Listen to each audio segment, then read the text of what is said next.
ஹாய்ங்க, எல்லாம் எப்படி இருக்கீங்க? நல்லா இருப்பீங்கன்னு நம்புகிறேன். இன்றைக்கி வந்து தந்தூரி தான் நான் செய்ய போகிறேங்க. நான் காலையில் ஷார்ட்ஸில் கூட அப்லோட் பண்ணியிருப்பேன். இந்த தந்தூரிக்கு வந்து நான் முழு சிக்கனாக வாங்கியிருக்கேன். அந்த சிக்கனில் தை பீசஸ் 2, அந்த நமக்கு பிரெஸ்ட் பீஸ் அந்த மாதிரிலாம் கிடச்சிரும்.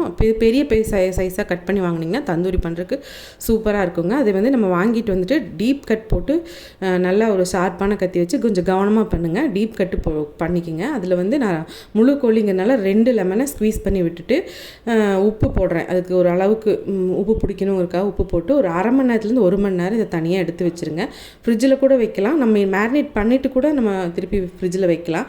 இப்போ வெளியே இருந்தால் கூட ஓகே தான். இந்த மாதிரி ஒரு மணி நேரம் வரைக்கும் ஊறினது கூட நான் வந்து தந்தூரி மசாலுக்கு வந்து சில்லி பவுடர், ஆனியன் பவுடர் இதெல்லாம் போட்டிருக்கேன். பேப்ரிக்காலாம் போட்டிருப்பேன். அது வந்து தனியாக நான் உங்களுக்கு வீடியோ அப்லோட் பண்ணுறேன்.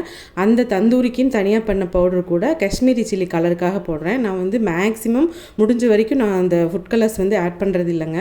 அதனால் காஷ்மீரி போட்டிங்கன்னா கொஞ்சம் நல்லாயிருக்கும். அது கூட ஆயில் ஒரு 2-3 ஸ்பூன் வந்து தயிர் விட்டு கொஞ்சம் 1/4 ஸ்பூன் மஞ்சள் தூள் விட்டு இந்த மாதிரி பேஸ்ட் மாதிரி நான் காட்டுற மாதிரி குழச்சிக்கிட்டு அந்த பேஸ்ட்டை வந்து நம்ம டீப் கட் பண்ணியிருக்கிற சிக்கனுக்குள்ளே எல்லாமே நல்லா தடவிட்டு நான் வந்து தவாலையும் போட்டு எடுக்கிறேன். நான்ஸ்டிக் தவாவாக இருந்துச்சுன்னா உங்களுக்கு வந்து ஃபஸ்ட் டைம் பண்ணும்போது ஈஸியாக இருக்கும். பண்ணி பாருங்கள். தவாலையும் வந்து பட்டர் தடவிட்டு, அதாவது ப்ரஷ் வச்சு பட்டர் தடவுனிங்கன்னா ரொம்ப நல்லாயிருக்கும். பட்டரோட டேஸ்ட்டும் அந்த தந்தூரிக்கு சூப்பராக இருக்கும். பட்டர் டேஸ்ட்டு பிடிக்காது, அந்த ஸ்மெல்லே பிடிக்காதுன்னு நினைக்கிறவங்க ஆயில் கூட இது பண்ணிக்கலாம். அப்புறம் நான் வந்து பண்ணணும்னு நினச்சதே இந்த ஏர் ஃப்ரையர் வாங்கியிருந்தேங்க. அதில் பண்ணி எடுத்தப்போ ரொம்பவே நல்லா இருந்துச்சுங்க. அவனும் நம்மள்ட்ட இருக்குது, இருந்தாலும் இந்த ஏர் ஃப்ரையர் ரொம்பவே நல்லா வந்துருந்துச்சுங்க. பார்த்திங்கனாலே உங்களுக்கு தெரியும். அது வந்து இதில் ஒன்றும் பண்ணி பார்த்தேன். 2 தை பீசஸில் இந்த மாதிரி பண்ணி எடுத்திருக்கேன். ரொம்பவே நல்லா வந்துருந்துச்சு. நான் உங்களுக்கு லாங் வீடியோஸில் பட்டர் நானு, மஷ்ரூமோடதெல்லாம் நான் உங்களுக்கு அப்லோட் பண்ணுறேன். டைம் இருக்கிறப்ப செக் பண்ணி பாருங்கள்.